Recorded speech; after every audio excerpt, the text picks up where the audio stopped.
Obrigada, Sofia, por nos ter feito aqui este enquadramento sobre as casas e as cidades mais amigas. E a Sofia até deixou alguns desafios para o debate, algumas sugestões para esse debate, que vai agora começar com a moderação de Rui Neves, jornalista do Jornal de Negócios.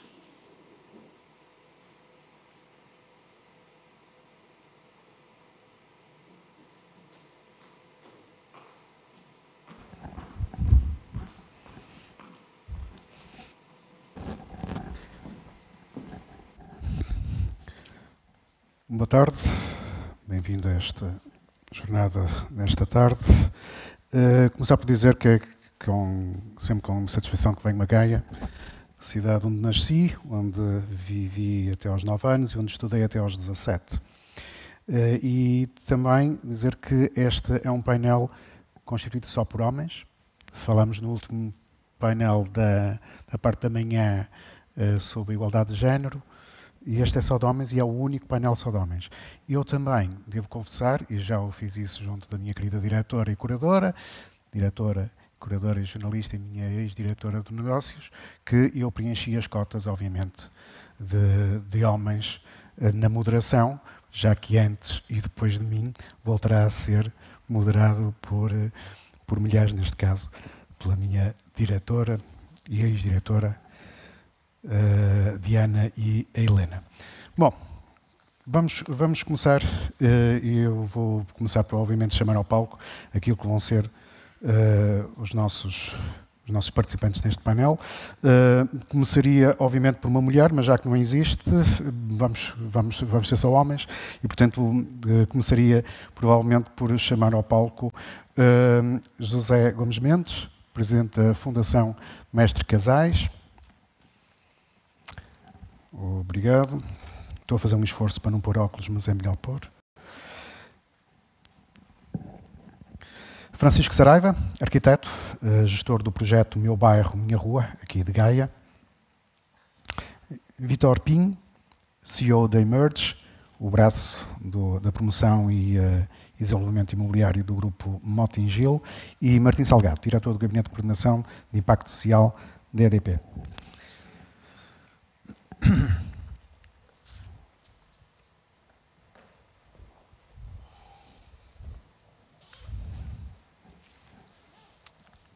Eu estava a ouvir a intervenção da Sofia Tenreiro e estava-me a lembrar que, muito recentemente, o Negócios, na segunda-feira, trazia um trabalho precisamente sobre um estudo, o último da Deloitte, relativamente às projeções de construção para o próximo ano, que vai haver um desaceleramento, a projeção do desaceleramento.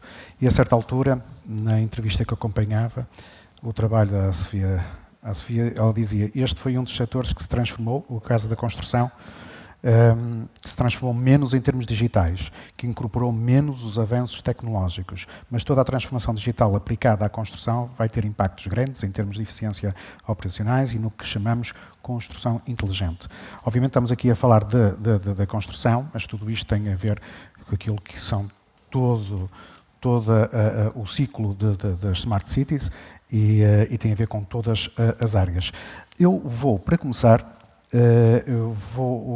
iria começar primeiro, e isto é uma estratégia, uma tática jornalística que nós temos, que é, depois de fazer um título, começarmos por algo que agarre o leitor e com detalhe, com um pormenor, com algo de bastante proximidade. Daí eu ir começar, e estou aqui à procura daquilo que fiz relativamente a isso, pelo arquiteto, que é o gestor de um projeto que é recente, aqui em Gaia, até ganhou um prémio, muito recentemente, que é relativamente ao Meu Bairro, Minha Rua, que me faz sempre lembrar aquela música Se Este Bairro Fosse Meu, Se Esta Rua Fosse Minha, e que é uma música que eu mandava a ladrilhar a rua.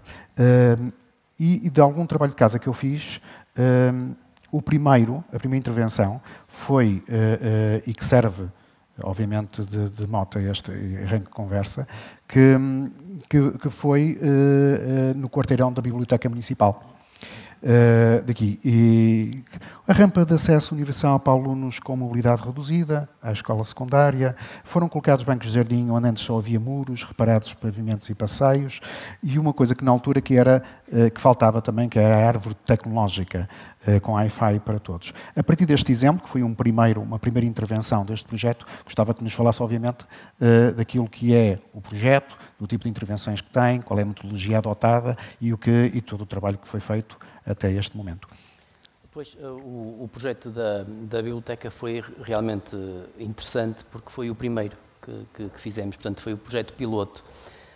E, portanto, deu para experimentar um bocadinho esta metodologia que se está a aplicar agora, que é a metodologia do Meu Bairro, Minha Rua, que conta essencialmente com a participação da comunidade. E isso é fundamental para que depois possa ter os bons resultados da aceitação das pessoas, por um lado, e por outro lado, que permita que as pessoas usem o espaço e que nós possamos beneficiar o espaço público, que é disso que se trata este programa, essencialmente, beneficiar o espaço público para gerar uma melhor qualidade de vida, que era isso que se falava ainda agora como uma das tendências do pós-Covid, porque realmente é algo que cada vez mais temos que valorizar, é a qualidade de vida das pessoas. Portanto, e o Meu Bairro, Minha Rua trabalha em duas vertentes, numa vertente muito direcionada para a intervenção no espaço público e depois uma vertente mais relacional, através de uma parceria com o IPAV, que trabalha dentro das escolas e que dá, portanto, a capacitação aos alunos e aos professores sobre o saber viver em sociedade, que cada vez mais é importante no sentido em que estamos a tornar cada vez mais pessoas egoístas, egocêntricas e muito isoladas nos nossos apartamentos pequeninos dos centros das cidades e cada vez mais é necessário trazer as pessoas para a rua, criar espaços exteriores apelativos, exatamente para criar essa interação social que é tão importante e que é tão necessária e que foi visível durante o período do Covid. Curiosamente, no período do Covid foi necessário perceber que havia pessoas idosas, por exemplo, que não tinham a possibilidade de sair de casa para fazer as compras sequer. Portanto, e este fenómeno de cada vez mais termos pessoas isoladas nos seus apartamentos, que têm todas as condições para a sobrevivência, mas não para as questões da sua sanidade mental. E, portanto, assistimos agora cada vez mais a problemas relacionados com a saúde mental e que tem muito a ver também com esse progressivo isolamento em cada um dos seus apartamentos. E, portanto... Mas peço desculpa, a intervenção é feita não só nos espaços exteriores, mas também interiores? Nas casas das pessoas? Não. Ou não, é só exterior? Portanto, nós tratamos essencialmente o espaço público, porque consideramos que é o espaço onde pode haver a reunião, não é? Portanto, todos conhecemos aquela situação de estarmos, por exemplo, no nosso apartamento ou aceder à nossa casa e vamos entrar no elevador e chega um vizinho que nós não conhecemos, porque acontece muito, é frequente, os edifícios são grandes e, portanto, é uma situação de uma certa imposição. É um vizinho que se está a impor a nós na presença no elevador. Mas se tivermos um espaço público em que ambos estejam a brincar com as crianças num espaço, num parque infantil, por exemplo, o tipo de relacionamento que podem ter e o tipo de conversa que podem ter é muito mais condutor a um relacionamento que possa ser interessante do seu ponto de vista social, do criar relações, do criar vizinhança, que é isso um pouco que se pretende também, é que haja de facto esta possibilidade ou dar a oportunidade das pessoas se unirem não só na criação, portanto, do espaço público, através da discussão que existe, e depois eu posso explicar qual é a metodologia que estamos Mas era isso precisamente, em termos de metodologia, ok. Isto aqui é um projeto que é de envolvimento, obviamente, da comunidade, criando espaços amigáveis, melhorá-los, etc., interdisciplinar, porque não tem a ver apenas com os bancos de jardim, tem muitas vezes a ver com a iluminação, tecnológico, em termos de criação de espaços Wi-Fi, etc. Mas em termos de metodologia, como é que se consegue envolver a comunidade? Melhor ainda, há ideias e depois as ideias são trabalhadas, existe um orçamento participativo. Sim, existe portanto, numa primeira fase há uma delimitação do território que vai ser trabalhado. Portanto, e isso inclui cerca de 1000 pessoas e cerca de 1000 pessoas a nível da área, não é? Porque o município de Gaia é muito grande e não é possível intervir em todo o município, portanto decidiu-se portanto, intervir em pequenos bairros e criar essas mini centralidades portanto, para as pessoas poderem utilizar. E portanto, há a definição do território, que inclui cerca de 1000 pessoas por território e uma escola básica, que serve também quase de semente, até porque tem depois a participação do IPAV, que faz toda a parte relacional. Portanto, depois da definição do território, o que acontece é uma proximidade de toda a equipa, portanto, que se aproxima ao local de intervenção e que começa a perceber aquelas dinâmicas, as dinâmicas sociais, ou quais são as pessoas que utilizam o espaço público, por exemplo, porque muitas das vezes nem sequer são os moradores que utilizam o espaço público. No caso da biblioteca era um caso em que acontecia isso porque existiam, portanto, muitos alunos que vêm de fora do bairro e que vão utilizar a escola. Pronto, mas quer dizer, depois de conhecer, da equipa conhecer portanto, o espaço em que está a intervir, é enviado um inquérito para os moradores dentro dessa área e esse inquérito é enviado via CTT, exatamente para permitir que toda a gente tenha a oportunidade portanto, de responder e de mostrar as suas preocupações, e esse inquérito é depois enviado de volta para a equipa, que faz um tratamento estatístico e que permite perceber quais foram os problemas que foram mais enunciados, quais foram as razões, por exemplo, que a pessoa, a razão pela qual as pessoas escolheram viver naquele sítio. Portanto, não se trata só dos aspectos negativos, trata-se também dos aspectos positivos e o que é que as pessoas encontram de bom em viver naquele bairro em específico. E, portanto, após esse tratamento estatístico, é que se passa a uma fase de desenho das soluções. E o desenho das soluções passa, portanto, pela análise dos dados que nos chegam e também pela inserção, digamos, das preocupações a nível de sustentabilidade que o próprio projeto carrega. E, nesse sentido, são produzidos uma espécie de um estudo prévio, digamos assim, que é apresentado numa sessão pública a toda a comunidade, com a presença do Sr. Presidente da Câmara, que faz, portanto, a apresentação do projeto à comunidade, e a comunidade tem, portanto, a oportunidade de dizer ou de renovar preocupações ou de mostrar outras situações que também são necessárias serem adressadas na possível remodelação do espaço público do bairro. Portanto, nós também é importante aqui uma questão, que é a forma como nós apresentamos o projeto. E a equipa optou por ter desenhos, são desenhos que mostram como vai ficar o espaço público, mas não são desenhos técnicos, não são desenhos rígidos, não são desenhos finais.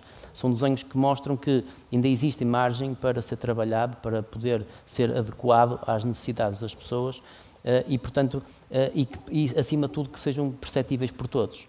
Portanto, é importante que toda a comunidade tenha a oportunidade de perceber exatamente o que é que está a ser proposto pela Câmara, que na realidade não é proposto pela Câmara, é proposto também pela comunidade. Após esse momento, então, é que passamos à fase da execução dos documentos técnicos para a contratação, porque considera-se que após essa reunião pública, que são falados todos os assuntos e são discutidos todos os assuntos, portanto, há uma espécie de mandato para que se possa construir aquilo que foi delineado. Vamos agora criar um bocadinho de suspense, porque estamos a falar muito disso e há muito, e vamos falar mais desses projetos e de alguns concretizados e falar de alguns valores também que são alocados numa segunda ronda. Permita-me agora que passe aqui aos José Mendes, Presidente da Fundação Mestre Casais. Mestre Casais, estamos a falar da fundação do Grupo Bracarense Casais, onde uma das maiores construtoras, tem diversificado, mas pronto, continua a ser uma das maiores construtoras nacionais, e quando a fundação, que é muito recente também, que é uma fundação muito virada, muito focada precisamente na sustentabilidade. Começamos por falar em pequenos projetos que podem fazer a diferença ao nível das cidades, neste caso Gaia, e agora passamos àquilo que pode ser os grandes projetos imobiliários e como é que eles podem ser feitos de forma sustentável. Relembro que tem sido muito muito e gostaria também que falasse sobre isso, que o Grupo Casais, já este ano, neste verão, começou a construir aquilo que eles dizem que é uma construção híbrida em Braga, que é um complexo residencial grande e que inclui um hotel, e que devido... Em Guimarães, peço desculpa, em Braga. Minho. Pode ser, e que recorre a mais madeira do que betão, permite uma redução de 60% das emissões, 70% de resíduos e mais de 50% da poluição sonora em relação aos convencionais. Ainda e já agora, meto tudo no mesmo pacote para a polémica ser maior, que não podemos, obviamente, passar ao largo daquilo que foi a polémica dos últimos tempos relativamente às agendas mobilizadoras que a Casais contestou, porque ficou de fora com um grande projeto relativamente àquilo que era a construção sustentável, e vamos ver como é que fica quando estão apenas. Portanto, eu sei que estou a fazer um pacote inteiro, com alguma polémica ali metida, tem todos os ingredientes, mas gostaria que falasse, obviamente, daquilo que é o grande projeto da construção sustentável da Casais. Muito bem, muito obrigado pelo convite para estar aqui. Cumprimento todos. Por muito que eu faça isto, não me consigo habituar a ter as luzes nos olhos e, portanto, de vez em quando faço assim, tipo sol, que é para ver quantas pessoas é que estão. Estão todos acordados, o que não deixa de ser uma boa notícia. Antes da resposta, eu não perdoo numa coisa, nunca deixo passar uma oportunidade para dizer isto sempre que há um encontro sobre ESG. Sempre isto. Porque há muito greenwashing, não é? E, portanto, dizer que aquilo que é a característica mais importante das estratégias ESG e que raramente é explicitada é o facto de não haver lugar a trade-off. Ou seja, eu não compenso uma boa prática social através de uma boa prática ambiental. Eu não compenso uma má prática ambiental através de uma boa prática de governança. São 3 dimensões que têm que andar em paralelo. Aquilo que durante tantos anos nós nos habituámos a ouvir, enfim, classificar como responsabilidade social, não sempre, evidentemente, mas frequentemente, era eu faço uma coisa com impacto ambiental, mas depois digo que mando plantar 500 árvores na Indonésia, ninguém sabe bem se elas foram plantadas ou não é? Ou então eu causo um dano social, se calhar porque empreguei mão de obra que não devia ter empregado, nomeadamente mão de obra infantil, mas depois dou um subsídio para a escola lá da obra e a coisa fica feita. Portanto, não há trade-off. O ponto é este, não há trade-off. É duro, mas não há trade-off. São 3 dimensões que andam em paralelos. Eu ainda há pouco estava a ouvir a Helena Garrido ali a fazer, eu não estive cá de manhã, fazer ali o resumo da manhã, e realmente aquilo que percebi foi justamente isso, foi a preocupação de tocar nas diferentes dimensões e de dar esta visão de conjunto. Portanto, isto aqui eu acho que é preciso ir pregando, e é digamos, um ponto prévio que eu gosto de ter sempre que há encontros sobre a ESG. Depois, a questão que me coloca, e também já para pôr de lado a questão da polémica do PRR e, portanto, da candidatura do grupo também... Por de lado, também, que vai falar no final, é? Não, resolvemos já. Não, fica já resolvido. Bom, há uma contestação, a contestação, enfim, decorrerá com certeza os seus trâmites habituais. A única coisa que está em causa, vamos lá ver, não há nem o Grupo Casais, nem, enfim, uma empresa de bem, questiona a avaliação de um júri idóneo, naturalmente, nem questiona ou procura questionar o mérito dos projetos de outros grupos e de outros candidatos. Isso é da vida, é concorrência, faz parte. A única coisa que se contesta, e eu estou completamente à vontade para falar nisso, porque praticamente escrevi a primeira versão do PRR quando estava no governo, é que é sempre um risco para um país colocar no mesmo cesto demasiados ovos. E aquilo que estava em causa era uma grande concentração de pré-decisões de apoio a um conjunto de grupos empresariais que tinham conexões entre si. E, portanto, o risco de leaking é muito grande. Leia-se FASEC DST. O risco de leaking é sempre muito grande. Mas olha, que agora e, portanto, já não acontece isso, porque afinal o DST já não vai comprar a FASEC. Eu não me estou a referir a nenhum grupo. O que eu estou a dizer é que se o PRR, e isso estou completamente à vontade, como digo, foi a primeira delegação que negociou o PRR com a Comissão Europeia. É preciso dizer que é preciso recordar que José Mendes foi secretário de Estado da Mobilidade, adjunto e do Planeamento também, justamente do PRR. Só para dizer que se o PRR é um instrumento de política pública, é um instrumento, primeiro, tem que ser fair, procurar ser fair, e procurar criar um terreno plano para que os privados possam vir a jogo e possam exercer, digamos, o seu jogo da concorrência e da competição entre eles. Portanto, quando desequilibra esse plano, deixa de ser um instrumento. Eu não digo que não seja útil apoiar um projeto ou outro, um grupo. Deixa de ser um instrumento de política pública.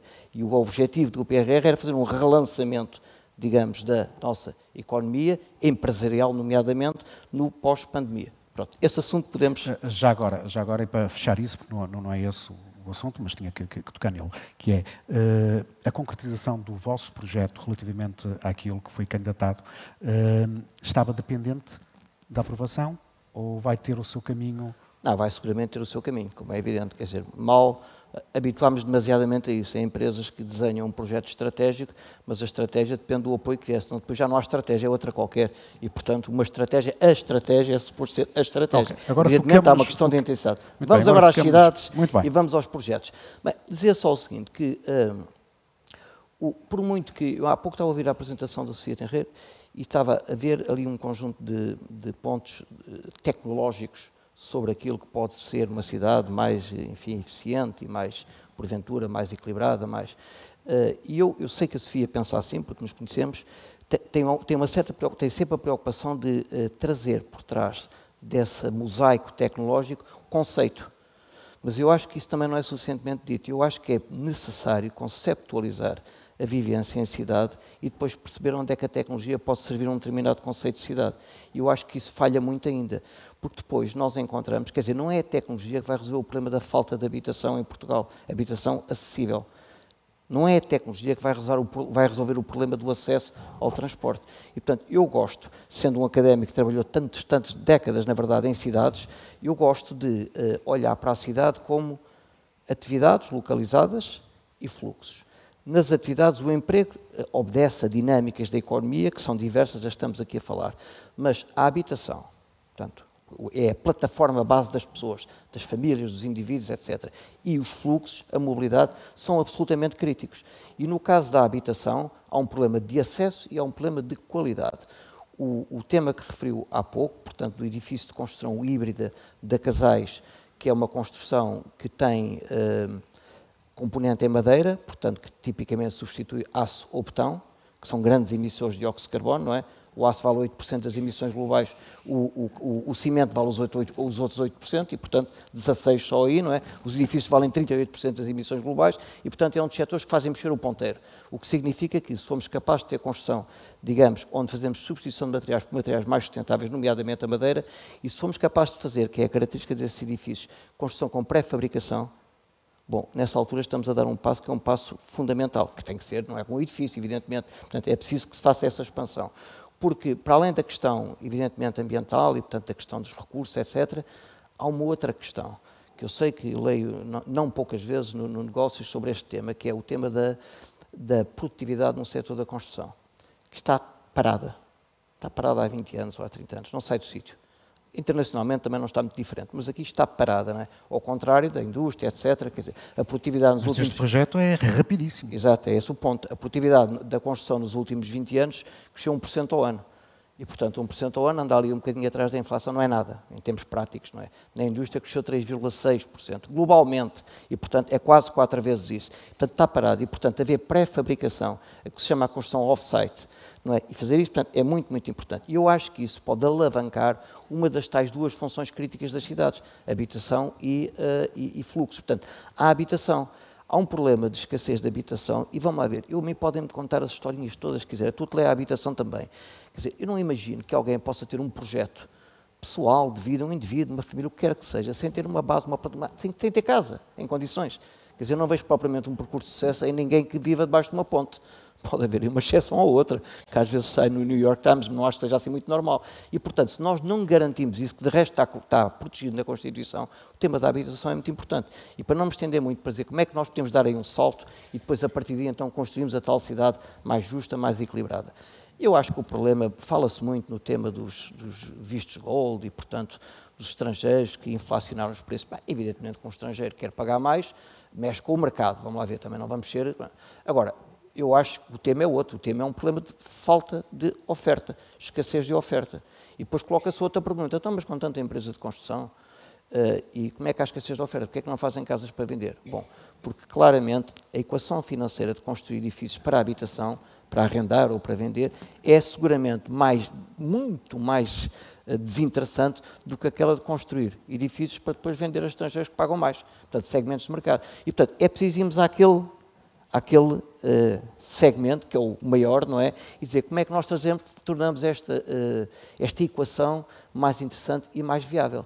E para mim podem dizer, enfim, vamos ver, há muitas formas de o fazer. A produtividade está mais ou menos como está. Podemos melhorar a produtividade das empresas, não é? O cliente enfim, está caracterizada a socioeconomia do nosso cliente típico, portanto, do cidadão, não é? Urbano, do munícipe, é aquilo que é. Não estica muito mais, não ganha muito mais. E, portanto, eu tenho que ir aos custos e tenho que ir, sobretudo, aos custos de contexto. E vamos ver se há situações de uma certa emergência, onde nós temos que, de facto, trazer choques fiscais, o que quer que seja, este é um deles.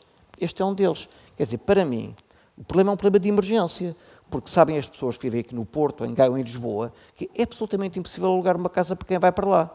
Quer dizer, não é possível pegar num jovem, pá, tens aqui um emprego de engenheiro, vais trabalhar para Lisboa, para a Câmara de Lisboa, vamos dar aqui um exemplo, pronto, assim um exemplo corriqueiro, vais para lá, então, mas vai para lá como? O dinheiro que ele ganha ao fim do mês é para lhe pagar a renda da casa, não é?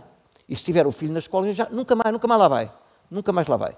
E, portanto, o problema é um problema objetivo e com escala, e quando há um problema com escala temos de ter soluções extraordinárias. José Mendes, mas voltemos a focar um bocadinho na sustentabilidade do projeto. Estava a falar de escala.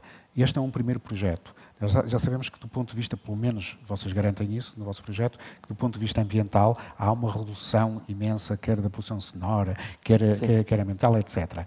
Já sabemos que, em termos de produtividade, de acordo com os vossos indicadores, é ótimo, porque vocês fazem aquilo em tempo recorde.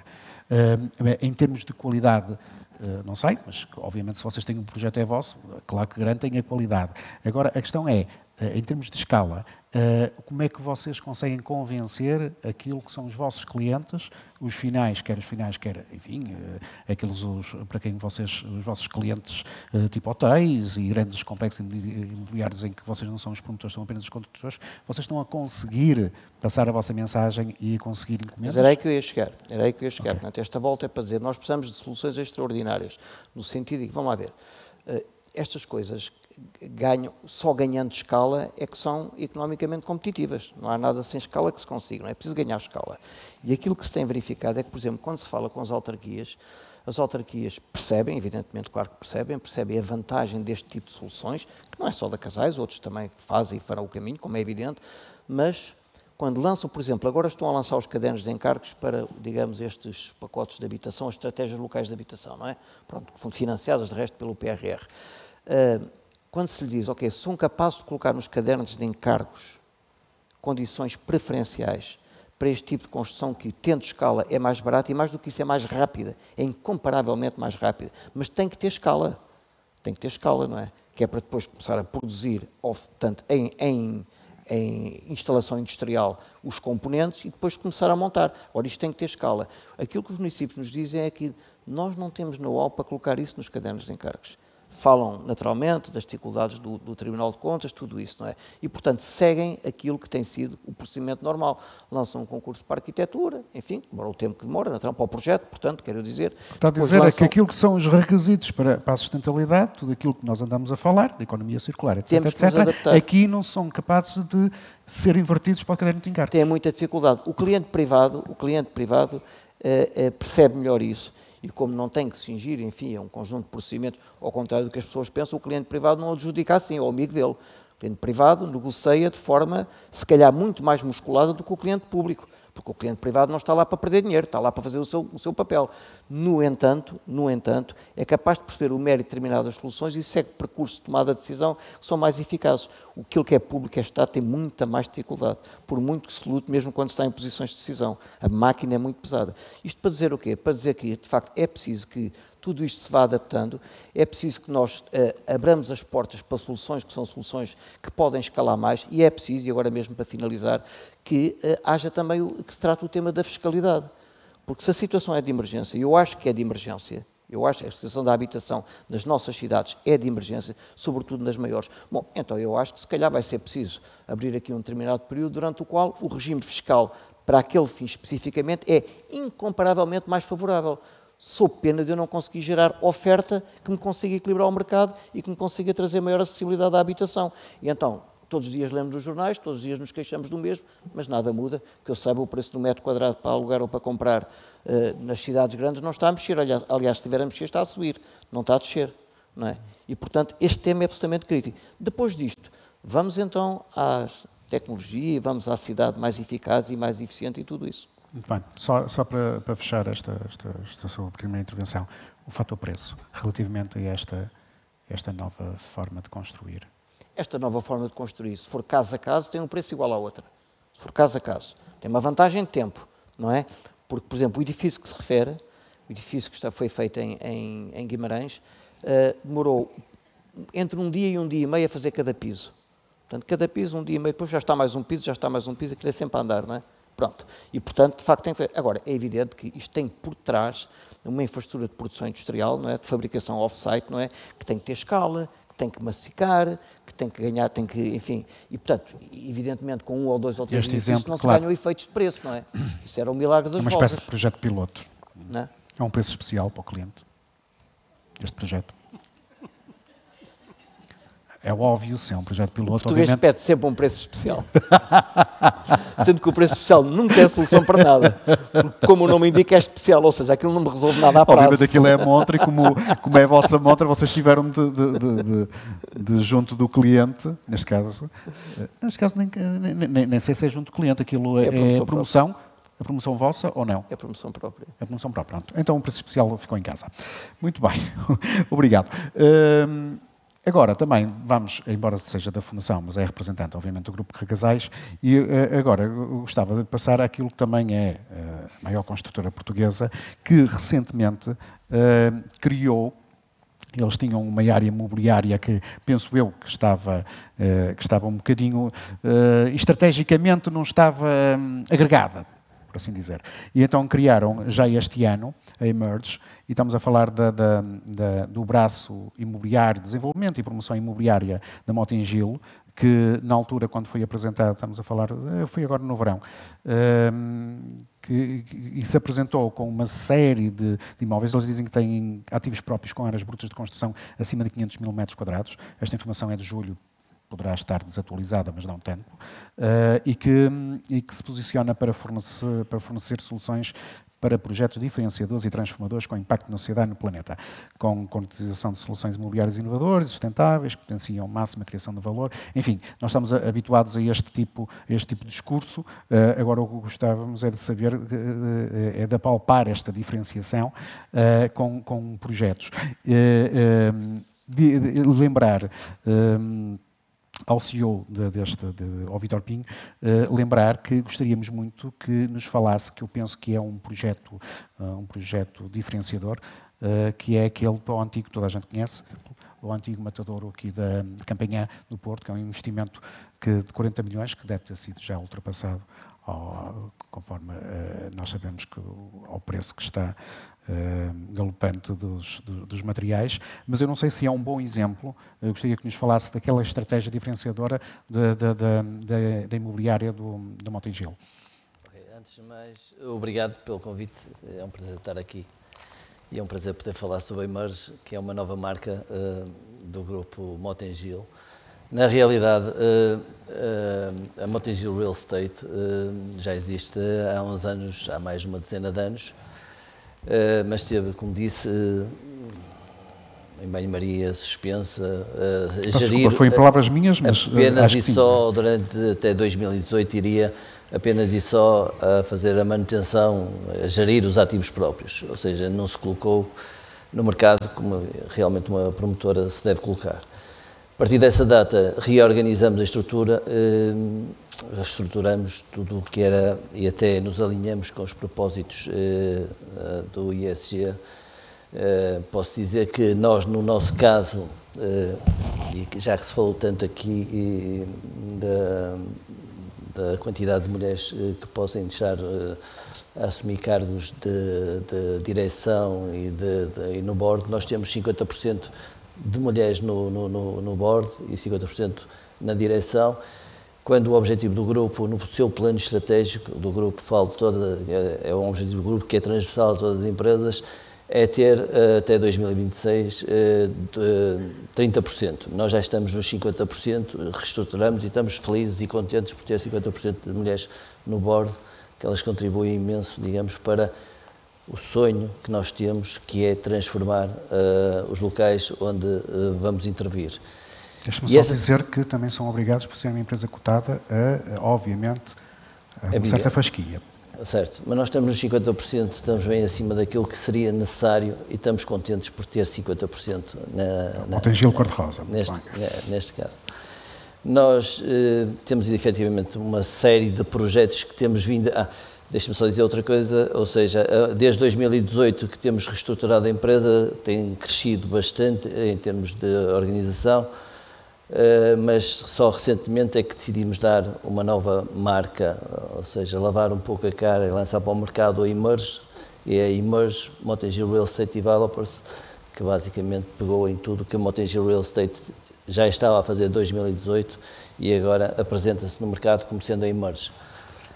E então a Emerge o que é que está a fazer, o que é que tem vindo a fazer? Além de estar a trabalhar em parceria com a Câmara Municipal do Porto, e é uma parceria que eu acho que é saudável de todo, ou seja, os municípios fazerem este tipo de parcerias com os privados, porque todos ganham com isto, ou seja, nós investimos e no final entregamos o produto à Câmara, temos um período de uma concessão, neste caso durante 30 anos, para poder explorar os espaços, mas no final nós vamos reabilitar algo que estava morto, completamente morto, e com isso também vamos reabilitar um pedaço da cidade que também não tinha vida.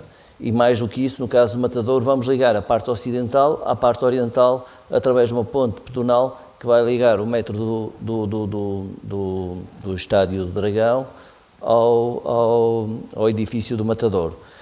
Tudo isto é uma mais-valia para a cidade e, portanto, parcerias deste género é algo que eu acho que deve ser cada vez mais fomentado. E com um arquiteto? E com um arquiteto conceituadíssimo?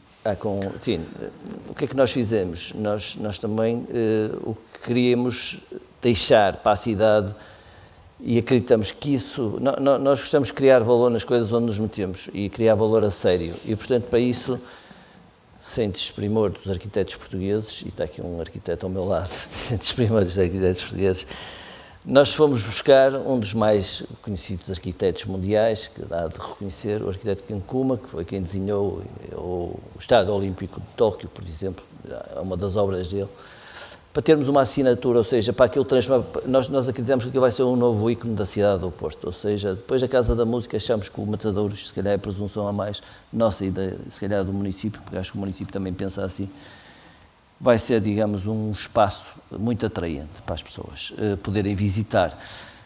O que é que vai haver no Matadouro? Vão haver, essencialmente, cerca de 12 mil metros quadrados de espaços para escritórios e vão haver 8 mil metros quadrados que serão ocupados pela Câmara para exposições de arte, anfiteatros, tudo ligado à cultura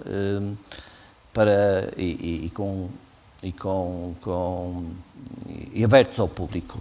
Vai haver também uma praça enorme onde se vão fazer semanalmente eventos, portanto vai ser um sítio onde as pessoas vão gostar de estar e de passear. E relativamente àquilo que é a intervenção na cidade e do ponto de vista da sustentabilidade da construção? Nós, em termos de sustentabilidade da construção do Matadouro, eu posso falar de outros exemplos que temos, mas no Matadouro nós também estamos a tentar utilizar os melhores materiais, os materiais mais locais, estamos a colocar, toda a cobertura vai ser coberta de painéis solares. Aquilo que vai ser a ponte por cima da VCI também vai... A ponte da VCI não, a ponte da não, VCI... é sempre uma estrutura em betão normal? Estrutura, neste caso vai ser de aço, não vai ser de betão, dada o vão que tem que vencer. Mas eu posso falar de um outro projeto grande que nós felizmente, a Emerge, ou melhor, o Grupo Motengil, e nós gerimos todos os ativos do Grupo Motengil, tem um património muito vasto e temos ativos com grande dimensão, terrenos com grande dimensão, e estamos a trabalhar também com os municípios, em alguns deles, para transformar esses ativos em pequenos núcleos de cidade, ou seja, pequenas comunidades, dada a dimensão que eles têm a tal escala que é necessário para se conseguir fazer uma coisa deste género. Nesses sítios, o propósito é fazer com que as pessoas trabalhem e vivam e se divirtam, tenham espaços de lazer, comércio local, Fala-nos tudo um dentro exemplo, do... porque tirando o antigo Matadouro, nós não conhecemos da Emerge projetos, e gostaria que nos revelasse algum. Eu posso... Há vários. Se forem ao nosso site, estão lá uma série deles. Temos o Matadouro, temos o Áureos, que é o designado Antiga Quinta da China, que é um empreendimento... Antiga Quinta da China, à beira da sede da sede da Motengil. Estamos a falar da marginal do marginal Ribeirinha do sim, Porto. Em frente ao Rio, e entre, já está em construção. Entre a Ponte Dom Luís e a do Freixo. Já está em construção.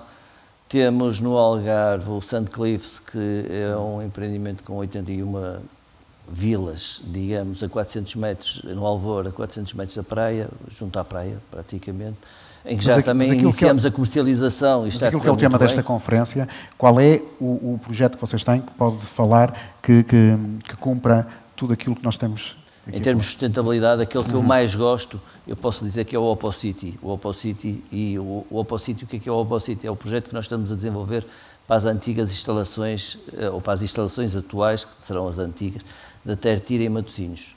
Nós vamos transformar todo esse espaço, são 270 mil metros quadrados de área bruta de construção, ou seja, 270 mil metros quadrados de construção acima do solo, mais aquilo que se terá que fazer abaixo do solo, que eu espero que seja o mínimo possível, porque construir abaixo do solo cada vez eu acho que é mais errado, porque as pessoas têm que tirar os carros, temos que acabar ou temos que reduzir, digamos, os carros no centro das cidades, porque esse vai efetivamente fazer com que vai criar espaços de trabalho, onde as pessoas vai captar muito interesse de empresas para irem para lá trabalhar. Ao mesmo tempo vamos oferecer as casas, temos muitas casas para oferecer para as pessoas, porque um dos problemas que existe quando se fala com investidores estrangeiros é que, ok, tudo bem, temos, e pegando um pouco nas palavras do nosso colega, ok, nós temos os escritórios, mas e depois onde é que as pessoas que vão lá trabalhar vivem? Portanto, nós vamos oferecer, pela escala que temos, conseguimos dar essa oportunidade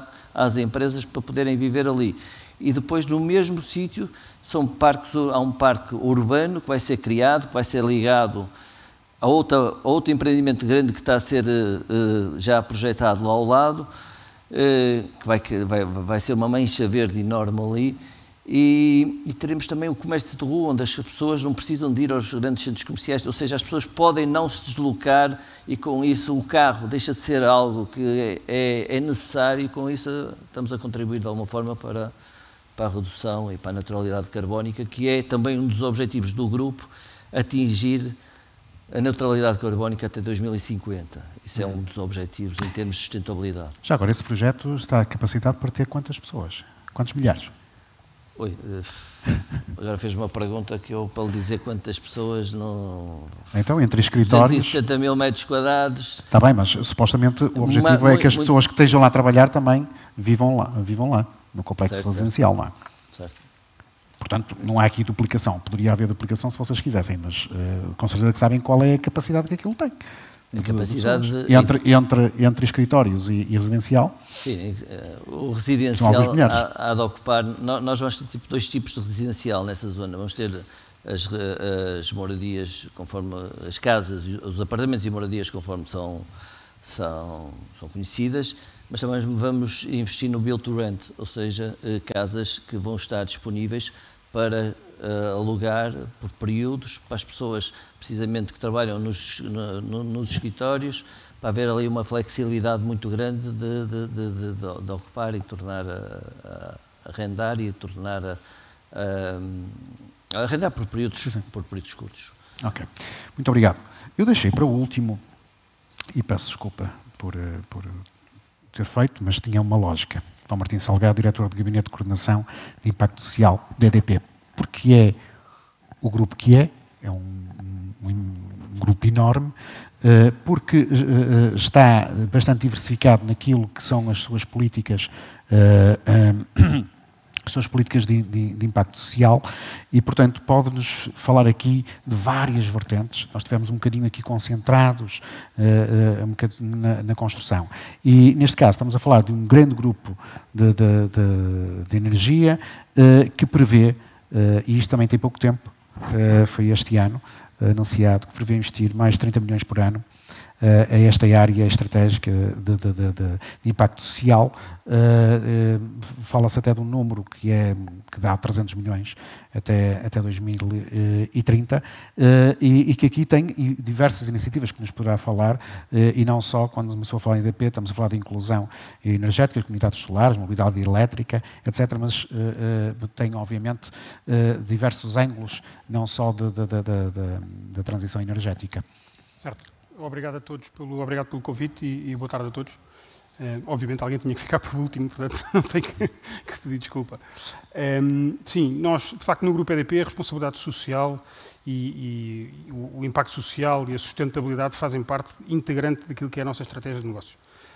Eu acho que nós, como sociedade, e a EDP também aprendeu com aquilo que aconteceu durante o Covid e, portanto, quando chegámos ao início de 2021, percebemos que tínhamos que ter uma nova estratégia de impacto social. E foi isso que iniciámos logo nesse momento, uma reflexão estratégica e que nos levou a um foco muito claro. Ou seja, a nossa estratégia de impacto social está focada em assegurar a transição energética justa para todos, não deixando ninguém para trás, porque nós, do ponto de vista de negócio, estamos focados na transição energética com todo o nosso investimento em energias renováveis, a eólica, o solar, etc. E, portanto, no seguimento dessa nova estratégia, que definiu um modelo operativo interno do Grupo EDP muito claro, aquilo que definimos foi um prazo de investimento até 2030 de mais de 300 milhões, ou seja, cerca de 30 milhões por ano de investimento em impacto social. Este investimento está dividido, como disse, na transição energética justa, mas também suportado por outros temas, nomeadamente a cultura, que é algo que o Grupo EDP historicamente também investe, mas depois também investimos consoante aquilo que sejam as necessidades das comunidades onde estamos. Ou seja, eu acho que nós hoje aqui estamos a falar de vários ângulos diferentes e eu acho que o ângulo de impacto social consegue muito rapidamente ir do extremo da escala que necessitamos, mas também ao micro da comunidade e perceber qual é a necessidade da comunidade. E, portanto, nós aqui conseguimos, pela nossa proximidade que temos às comunidades onde estamos presentes, globalmente, perceber as suas necessidades. Temos esta preocupação clara de ouvir os intervenientes, temos relações muito próximas com as autarquias, temos relações muito próximas com uma quantidade de instituições sociais que nos ajudam a chegar ao terreno de forma mais efetiva e essa é a nossa preocupação. Do ponto de vista de projetos objetivos que tínhamos agora, ou seja, no âmbito desta estratégia de transição energética justa, temos, e para aquilo que é também o nosso negócio, temos uma preocupação com a inclusão energética. E, portanto, de facto, falávamos no início na qualidade da construção, os impactos que essa qualidade tem nesta emergência de habitação que temos hoje em Portugal e, portanto, nós, por via daquilo que é a educação sobre eficiência energética, aquilo que é equipamentos mais eficientes do ponto de vista energético, mas também com o solar, como referiu há bocadinho o investimento, ou a possibilidade de termos solar nas cidades, esse é um foco que nós temos e que temos tentado desenvolver do ponto de vista diretamente com as comunidades onde estamos envolvidos, como disse. Temos também tudo que são os bairros solares, ou seja, a possibilidade de, onde seja possível dentro das cidades, instalar painéis solares e permitir que desses painéis solares a comunidade à volta possa usufruir da energia fornecida por esses painéis solares. Temos já contratados via EDP Comercial mais de 30 mil pessoas que podem beneficiar dos painéis solares ou destes bairros solares que já temos contratados, não ainda implementados, mas já contratados. Relativamente àquilo que são as comunidades de energia, hoje falamos muito de comunidades de energia, mas continua-se a ver aquilo pode ser comunidades de energia, pode ser em complexos residenciais, pode ser em zonas industriais, enfim, logo que haja uma comunidade e que agregue quem quiser fazer parte, obviamente, dessa comunidade. Mas fala-se pouco, eu não sei se é por não existir, se não existir essa preocupação, que é, ao contrário, ou seja, haver uma comunidade de energia em zonas desfavorecidas e que, através, enfim, do Departamento da Responsabilidade Social, Impacto Social, que pode intervir nessa forma. Certo. Existe no vosso projeto isso? Existe no nosso projeto, é algo que estamos... Eu acho que quando falamos de social é importante, antes de falarmos, fazermos as coisas. E, portanto, também gostava de ter aqui algum cuidado, não estar a fazer aqui promessas, porque acho que, de facto, é importante mostrar as coisas concluídas e feitas, e isso é o relevante. Mas sim, ou seja, nós temos os bairros solares, que são as comunidades solares, que terá sido aquilo que foi falado hoje de manhã, e que é possibilita que quem não tenha espaço para a implementação de painéis solares beneficiar da energia produzida por estes painéis solares, mas temos também uma perspectiva de autoconsumo. Nós, por exemplo, em Espanha, já o fizemos há 2 anos, investimos ou colocámos nas instalações da Cáritas, em Espanha, painéis solares para autoconsumo dessa associação. E, portanto, isso é algo que já estamos também a trabalhar em Portugal, já estamos em discussões bastante aprofundadas com várias instituições sociais para fazermos isso, porque acreditamos que, não podendo ir diretamente à casa das pessoas, em alguns casos, contribuir com os painéis solares, fazendo esta contribuição junto das instituições sociais, sabemos que há um efeito multiplicador que depois chega às comunidades, e essa é a nossa preocupação. Temos também, além deste tema dos bairros solares, tudo o que é a questão da mobilidade. Ou seja, sabemos que hoje em dia a mobilidade elétrica é crítica. A própria Sofia falou no início da apresentação naquilo que é o papel da mobilidade nas cidades do futuro e, portanto, sabemos que aí também temos um papel relevante, que também poderemos ter um papel relevante, não só do ponto de vista do negócio, mas também daquilo que é o apoio social, e temos, por exemplo, lançado no ano passado um projeto na Fundação EDP, um concurso onde instituições sociais podem candidatar e receber veículos elétricos via leasing durante um período de anos e, portanto, ter acesso a esse benefício do elétrico. E, portanto, como disse, nós temos um conjunto estou aqui só apenas a referir alguns dos projetos, mas temos um conjunto de projetos globalmente que estão agora muito alinhados nesta nova estratégia de foco na transição energética justa, porque acreditamos que, de facto, é preciso ligar aquilo que é o nosso core business, aquilo que é o papel no impacto social que queremos ter, porque podemos ser mais relevantes e ter maior impacto para as comunidades. Muito obrigado. Eu voltaria, já temos pouco tempo, e eu optei por deixar que cada um falasse mais tempo sobre os projetos, para não interferir, porque geralmente, para haver maior dinâmica, deixamos o projeto a meio para passar ao seguinte, e eu prefiro maturar um bocadinho cada uma das intervenções. Mas voltaria ao princípio, àquilo que é o arquiteto de serviço, no nosso painel, para fazer uma pergunta muito simples.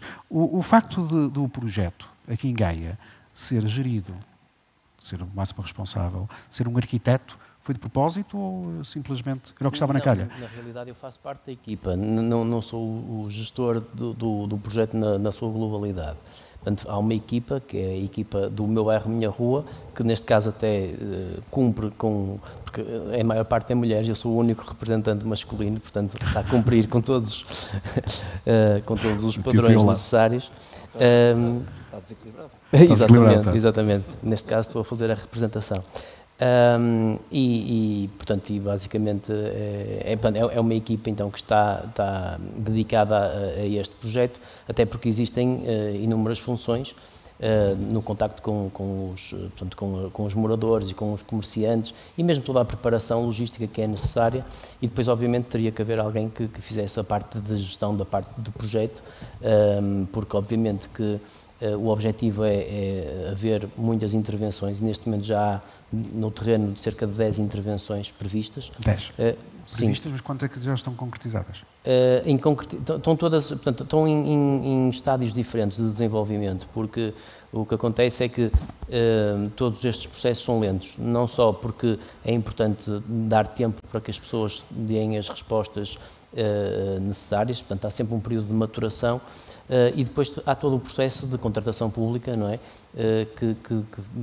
Que é necessário para depois efetivar todos os projetos. Portanto, isto é um processo que se pretende que seja cíclico, ou seja, a ideia é que não termine com a intervenção. Portanto, a intervenção nunca está terminada, digamos assim. E diga-me, em termos orçamentais, nós estamos a falar de uma verba que está alocada a este tipo de projetos ou é feito de forma casuística, que é a forma... Os projetos vão sendo apresentados e vão sendo alocados a verbas? A ideia é que, portanto, não há propriamente uma dotação definitiva para a globalidade do projeto, porque todos os projetos são diferentes. E, portanto, o projeto está muito direcionado para os microproblemas, e isso pode parecer que é algo que tem um valor pequeno, mas podemos chegar a determinadas situações, a determinados bairros, em que se percebe que é preciso haver uma intervenção mais musculada. Portanto, não faria sentido estarmos a tabelar e a dar um valor fixo por projeto, porque isso iria nos estar a criar um constrangimento para as intervenções. E, portanto, estou-me a lembrar agora de várias situações. Há situações em que, se calhar, conseguimos colmatar, porque há bairros que já estão, de certa forma, mais equipados e que já têm melhores condições para os seus moradores, então, se calhar, é preciso fazer uma intervenção mais ligeira. E depois há situações em que nós chegamos ao terreno e de facto, é preciso fazer tudo. E, portanto, aí é preciso haver um investimento maior. E nesse sentido, não tem havido nenhuma dotação em especial, é, portanto, um caminho em descoberta, digamos assim. Muito bem. José Mendes, eu vou agora fazer uma ronda final, que não temos, e eu gosto de cumprir os 5 minutos. Falava-me há pouco que um dos grandes constrangimentos é que o Grupo Casais tem este projeto, que ele vai ser executado independentemente de ter verbas de PRR ou não, e falou-me que há vários constrangimentos. O constrangimento, obviamente, de não ser vertido para as cadeiras de encargos aquilo que são os requisitos de sustentabilidade. Falou-me também de haver algum incentivo do ponto de vista fiscal, que não existe, pelos vistos. Qual é a grande ideia que gostaria, já passou pelo Governo, que gostaria que o Governo implementasse para poder dar um impulso? Vamos ver. Partimos dos problemas, naturalmente, portanto, aqueles que são mais prementes, que é preciso resolver. E nós, quando olhamos para as cidades, que de resto é o tema deste painel, aquilo que vemos é que são grandes geradores de gases de efeito de estufa, de emissões de gases de efeito de estufa. O setor dos edifícios vale o que se chama o carbono incorporado, isto é o carbono que está metido nos materiais que estão metidos na construção do edifício, vale 10% das emissões globais, e a operação dos edifícios vale 28%, portanto 38% que valem os edifícios, uma coisa absolutamente gigantesca. E, portanto, nós temos que atuar aí, não é? Os grupos, enfim, empresariais, Mota, naturalmente, Casais, outros, procuram, naturalmente, maximizando aquilo que é a sua função enquanto empresas, que é ter lucro e, portanto, e pagar salários e tudo isso, impostos, etc., mas procuram ter estratégias que sejam consentâneas com estes desígnios, sob pena de ficarem menos competitivos ou até fora do mercado. E neste caso concreto, aquilo que o grupo procura fazer é justamente criar soluções construtivas que, mantendo, digamos, aquilo que é a operação da empresa, que sejam capazes de endereçar os grandes problemas e incorporando materiais mais sustentáveis, etc. Isso está tudo quantificado, verdadeiramente quantificado, quer dizer, o órgão que monitoriza as emissões dos edifícios na Europa diz assim, diz que por cada metro quadrado de construção por ano, as emissões de CO2 são 40 kg. Portanto, 40 kg por cada metro quadrado de construção por ano. Ok? E diz que esse valor hoje é de 2020, em boa verdade, tem que descer para metade em 2030, depois tem que descer para 10 em 2040, até chegar à neutralidade em 2050. Vamos ver, nós subscrevemos sempre estes propósitos todos. Bem, então se o propósito for limitar o crescimento, o aumento da temperatura do planeta até 2100, estamos todos de acordo. Desde logo nenhum de nós cá vai estar e, portanto, ou quase nenhum, digo eu. E, portanto, estamos todos de acordo. Agora, o problema é, se nós subscrevemos estes compromissos, o que é que nós estamos disponíveis para mudar? Eu acho que, desse ponto de vista, o Estado, que não é por má, é o que é, portanto, é uma máquina, enfim, onde é mais difícil encontrar plataformas de consenso que sejam depois operacionáveis, não é? Não sejam só o discurso. Acho que devia ter uma estratégia no setor dos edifícios dentro das cidades. E essa estratégia é dizer, por exemplo, que eu tenho que valorizar com os incentivos certos, porque é assim que se alteram comportamentos também empresariais, eu tenho que valorizar as soluções que são soluções mais consentâneas com estes objetivos. Bom, isto depois tem que se refletir em tudo. Desde logo a questão fiscal é óbvia, não é? Eu ainda há bocado referi mais a questão fiscal, até por outra razão, por razões sociais, isto é, pela escassez de habitação acessível para o comum dos portugueses, e, portanto, essa questão, se não é endereçada, a partir daí não há base para nada. Eu, se não tenho uma casa em condições, o que é que eu depois vou, quer dizer, não sei assim propriamente um grande cidadão, não é? Não é fácil, pelo menos, não é? Bom, mas neste caso concreto, tanto do tema ambiental, e do tema da sustentabilidade, estamos em semana de COP, portanto o tema é a fruta da época, de dizer que era preciso que nos nossos cadernos de encargos, etc., se valorizasse. Eu dou-lhe um pequeno exemplo. Quando, em 2016, 2017, eu tutelava o setor da mobilidade e começaram-se a lançar os primeiros concursos para as redes, de agora não são edifícios, portanto para as redes de transportes, concursos, ok? Eu insisti que quem lançava, que eram as autoridades de transporte, portanto não era o Governo, não era o Estado, que colocassem no caderno de encargos um elemento valorativo, diferenciador, não é? Para quem tivesse frotas mais sustentáveis. Quer dizer, não era pôr fora do mercado quem tivesse frotas diesel porque elas estavam lá. Nós não podemos deixar pessoas para trás. Agora dizer assim, se você no seu PEC da frota que põe ao dispor para o transporte, se é que eu tenho aqui 10% são de emissões zero, ou 15%, ou 8%, bom, eu dou mais valorização. Foi o diabo, não se conseguiu. Porque há aqui um problema de cultura, percebe? Um problema de operacionalização. Portanto, eu acho que é preciso formar as pessoas, naturalmente nas empresas, também no Estado, nas câmaras, etc., para este tema, no sentido de depois eu ser consequente. Porque se eu tiver este discurso e depois amanhã fizer os meus concursos públicos e fizer tudo business as usual, nada adianta. Sendo que os ativos, neste caso, se forem ativos públicos, que eu estou a construir com uma pegada carbónica mais larga, pior, não é? São ativos que têm menos valor para o futuro e, portanto, têm riscos de transição mais elevados. Portanto, nós temos esta cascata, tem que funcionar, não é? Dir-me, é preciso formação? Claro que é preciso, faça-se, temos aí as universidades, eu sou académico, temos aí tantos meios, temos que, agora, é preciso ver para onde é que a gente quer ir e aquilo que a gente quer fazer. Portanto, não é nós continuarmos sempre com a mesma conversa e depois, amanhã de manhã, tudo se passa da mesma forma. Obrigado.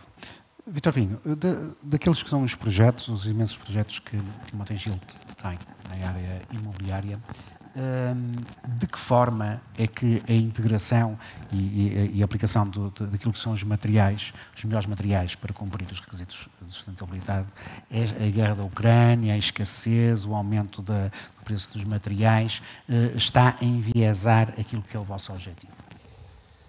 Olha, como todos sabemos, os custos das matérias-primas, agora com a guerra, já antes já estavam a crescer, que era um disparate, digamos, e que fazia que a equação tivesse que ser repensada, ou seja, porque, pese embora se diga que os preços das casas continuam a subir, não é em todos os segmentos, ou seja, no segmento de luxo sim, mas daí para baixo já não é assim tanto, e portanto, nos nossos planos de negócio que tínhamos para alguns dos nossos projetos, fez-nos repensar e, inclusive, fez-nos suspender alguns o arranque de algumas obras.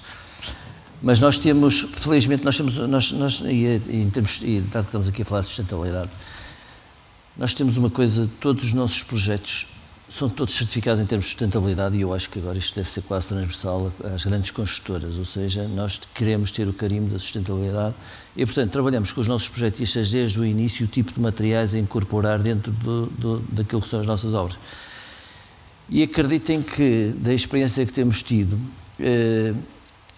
os custos, quando se diz que isto tem custos acrescidos, eu acho que o que se tem vindo a revelar é que nós conseguimos pensar melhor as coisas e os custos não são acrescidos. Nós conseguimos ter soluções melhores do que aquelas que tínhamos antes. Mas é um mito? Eu acho que esta questão de dizer que os custos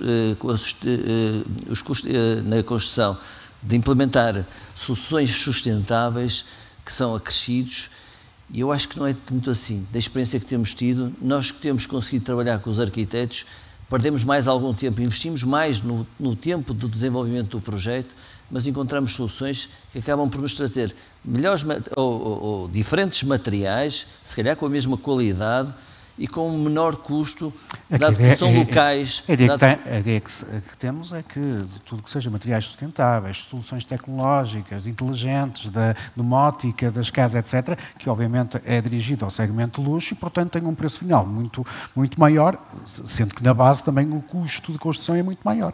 É um mito. É assim, para certos setores pode ser um mito, para outros não. E a experiência que nós temos tido é que nós temos conseguido arranjar algumas soluções diferentes daquelas que pensávamos implementar no início e o custo não foi E aquilo que estávamos a falar relativamente àquilo que é os efeitos da guerra na Ucrânia. Os efeitos da guerra na Ucrânia... E da pandemia, que já vem de trás. Isso é como digo, isso é conhecido, quer dizer... Mas está a impactar, além da suspensão de alguns projetos, ao nível dos materiais, não? Se impactam os projetos ao nível dos materiais? Sim, levou a suspender alguns projetos, não é? O arranque de alguns. Relativamente àqueles que estão a desenvolver o impacto disso naquilo que foram as soluções sustentáveis. O que nós acabamos de fazer foi alterar alguns dos materiais que tínhamos previsto, ou seja, para pior, para procurar melhores soluções. É tal coisa, quando dedicamos mais tempo ao trabalho, conseguimos encontrar melhores soluções. E nós o que fizemos, já que não tínhamos tantos projetos em curso, porque tivemos de suspender alguns, dedicamos mais tempo àqueles que eram necessários e acabamos por encontrar outras soluções. E encontram-se outras soluções. E nós temos que trabalhar no sentido de ser mais sustentáveis. E o ser mais sustentáveis é aplicar materiais mais locais, não mandar vir mármores da Itália. Há aqui outros mármores com qualidade suficiente para substituírem, e com isso estamos a minimizar a pegada de carbono. E nós, só para terminar, deixe-me dizer, nós criamos dentro da Emerge, dentro do grupo já existe um departamento, mas nós, apesar de sermos uma pequena empresa do grupo, ainda somos uma pequena empresa do grupo, aspiramos a ser uma grande empresa do grupo, realmente, pelo crescimento que estamos a ter. Criamos também um departamento de inovação e sustentabilidade, precisamente, que é liderado por um arquiteto, precisamente também para, conjuntamente com os nossos arquitetos e com os arquitetos que contratamos, pensarmos todas estas soluções desde o início. Nós estamos, por sermos promotores, nós controlamos todo o ciclo de vida dos empreendimentos. Nós estamos desde o projeto até à entrega final aos ocupantes de cada um dos imóveis. Ok. Muito obrigado. Boa mensagem. Martim Salgado, fui o último, mas também será o último a intervir, o que quer dizer que é um espaço prémio. A minha pergunta final também vem no seguimento que fiz ao Vítor Pinho, que é o projeto dos 300 milhões, 30 milhões por ano, foi apresentado em abril. De que forma é que também todas as incertezas determinadas pelo efeito da guerra e das disrupções logísticas, etc., poderá também impactar aquilo que é o vosso projeto de longo prazo, um projeto de uma década?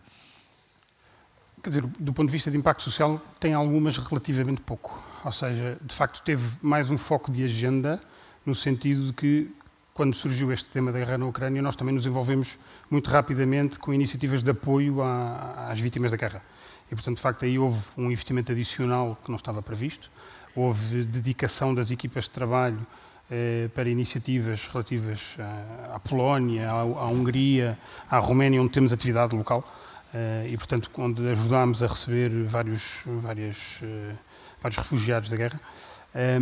Mas, de facto, do ponto de vista daquilo que é o nosso investimento neste programa de investimento social, não tem grande impacto. Ou seja, nós estamos plenamente comprometidos com este plano de investimento, com estas iniciativas que queremos implementar, e, portanto, aquilo que tem acontecido recentemente não tem impacto negativo, nem desvia o nosso foco, que é, de facto, estar disponíveis para contribuir junto das comunidades onde estamos, e não falo só de Portugal, quer dizer, investimos com o Fundo de Acesso à Energia em África, onde não temos atividade, mas sabemos que o acesso à energia é uma emergência mundial. Cerca de 700 milhões de pessoas não têm acesso à energia. Em África são mais de 500 milhões de pessoas e, portanto, temos um fundo todos os anos onde investimos 1 milhão de euros por ano em projetos em África. E, portanto, não falo só de Portugal, falo globalmente e temos uma visão clara, e essa visão clara está bem escrita na pedra, neste sentido positivo de querer entregar.